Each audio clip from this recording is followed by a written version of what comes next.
send you a bouquet, saying it's a mistake. Drink my troubles away, one more glass of champagne, and you know I'm the first to say that I'm not.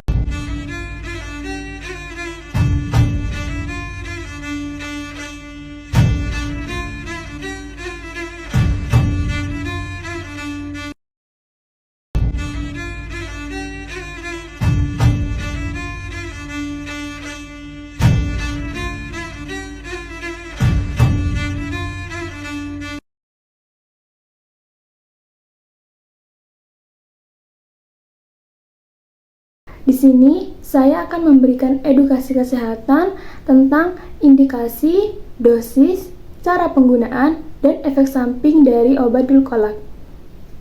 Sebelumnya, apa sih itu obat dulkolak? Dulkolak adalah obat yang bermanfaat untuk mengatasi sembelit atau susah buang air besar. Obat ini juga bisa digunakan untuk membersihkan usus sebelum pemeriksaan medis atau operasi. Misalnya, pada prosedur kolonoskopi, dulkolak tersedia dalam dua bentuk, yaitu bentuk tablet dan bentuk suppositoria.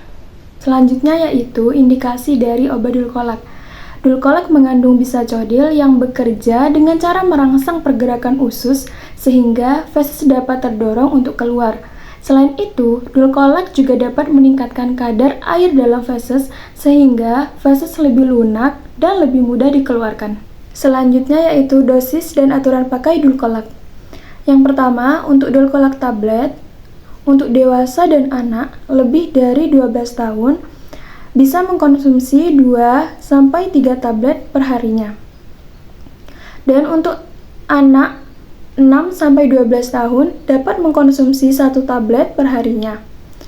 Kemudian untuk dulkolak suppositoria, untuk dewasa dan anak lebih dari 12 tahun dapat menggunakan 1 suppositoria dewasa 10 mg dan untuk anak kurang dari 12 tahun dapat menggunakan 1 suppositoria anak 5 mg.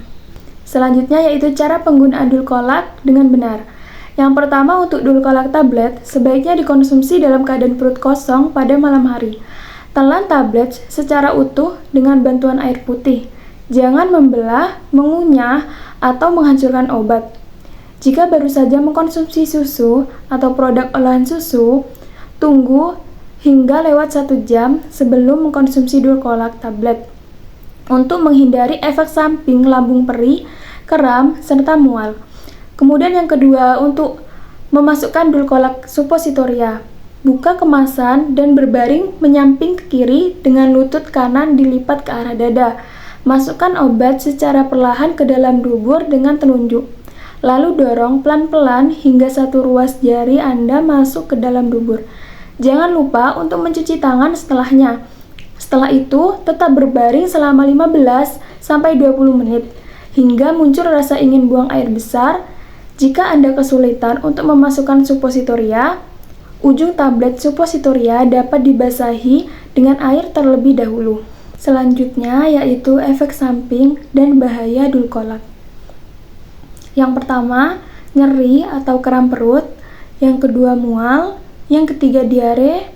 Kemudian kepala terasa ringan. Dan yang terakhir yaitu sensasi terbakar di dubur.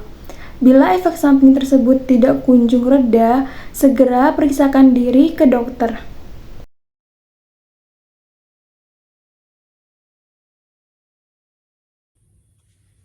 Hai teman-teman, di sini saya akan menjelaskan tentang obat Cefixim.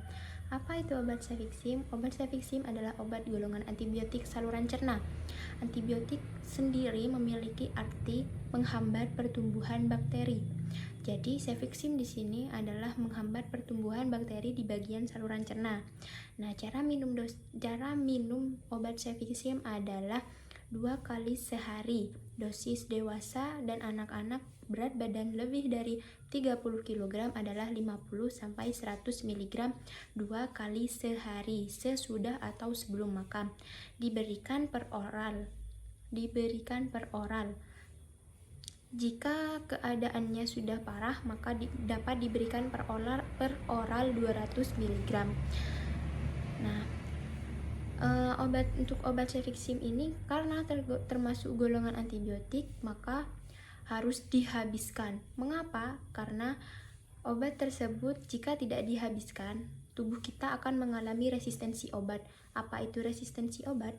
Resistensi obat itu adalah tubuh kita menolak untuk diberikan obat tersebut. Padahal biasanya kita memang mengkonsumsi antibiotik itu. Jadi seakan-akan tubuh kita sudah kebal terhadap obat cefixim itu. Nah, untuk efek samping sendiri dari obat cefixim yaitu shock, hipersensitivitas, pernafasan, saluran cerna, dan lain sebagainya. Terima kasih. Itu sedikit informasi tentang obat cefixim dari saya. Kurang lebihnya mohon maaf. Semoga bermanfaat. Bye.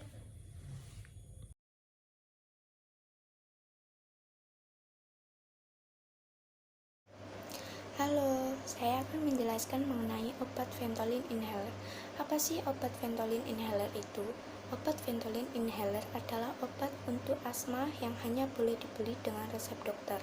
Kandungan dari obat Ventolin inhaler ini adalah mengandung zat aktif salbutamol, yaitu obat golongan bronkodilator yang bekerja dengan cara melemaskan otot-otot di sekitar saluran pernapasan yang menyempit, sehingga oksigen dapat mengalir lebih lancar menuju paru-paru.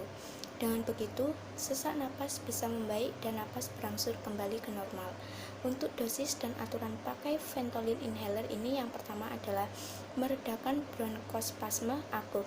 Untuk dewasa dan anak-anak adalah 1-2 isap. Yang kedua, untuk mengatasi bronkospasme kronis. Untuk dewasa dan anak-anak 1-2 isap 4 kali sehari. Untuk yang ketiga, mencegah bronkospasme akibat alergen tertentu atau olahraga. Untuk dewasa, 2 isap sebelum berhadapan dengan alergen atau berolahraga. Untuk anak-anak, 1-2 isap sebelum berhadapan dengan alergen atau berolahraga. Cara menggunakan Ventolin inhaler dengan benar yaitu ikuti anjuran dokter dan baca informasi yang tertera pada kemasan Ventolin inhaler sebelum mulai menggunakannya. Sebelum menggunakan Ventolin inhaler, pastikan tepi hisapan mulut dalam keadaan bersih dan kering.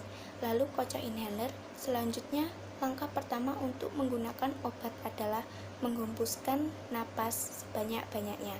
Kemudian, hisap salbutamol melalui mulut secara perlahan sambil menekan botol kaleng obat pada inhaler. Setelah obat terhirup, lepaskan tepi hisapan mulut, tahan napas selama 10 detik dan hembuskan perlahan. Beri jeda sekitar 1 menit jika perlu menghirup obat lebih dari 1 kali. Setelah selesai menggunakan Ventolin inhaler, berkumurlah dengan air. Jangan lupa bersihkan tepi hisapan mulut setidaknya 1 minggu sekali dan bawa obat ini tiap bepergian. Untuk efek samping dan bahaya yang ditimbulkan dari obat Ventolin inhaler ini adalah yang pertama, jantung berdebar atau denyut jantung tidak teratur. Yang kedua, tungkai, lengan, tangan, atau kaki gemeteran. Yang ketiga, sakit kepala. Yang keempat, nyeri atau kram otot. Yang kelima, cemas, gugup, dan berkeringat. Dan cara pemakaian, dan untuk cara penyimpanan Ventolin inhaler adalah simpan Ventolin inhaler dalam kemasannya di tempat yang tidak terkena paparan cahaya matahari langsung. Jangan membakar, menusuk, atau membekukan tabung inhalernya. Jauhkan obat ini dari jangkauan anak-anak. Terima kasih. Berikut ini adalah penjelasan dari saya. Semoga bisa bermanfaat untuk kita semua. Terima kasih.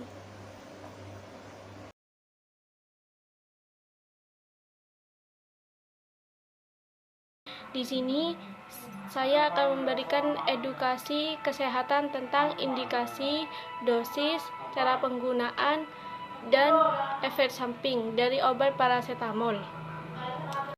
Parasetamol di sini merupakan obat yang dapat digunakan untuk meringankan rasa sakit, yaitu sakit kepala, sakit gigi, dan menurunkan demam. Parasetamol bekerja di pusat pengatur suhu di hipotalamus untuk menurunkan suhu tubuh serta menghambat sintesis prostaglandin sehingga dapat mengurangi nyeri ringan sampai nyeri sedang. Indikasi umum di sini obat ini digunakan untuk meredakan nyeri ringan hingga sedang seperti sakit kepala, sakit gigi, nyeri otot serta menurunkan demam.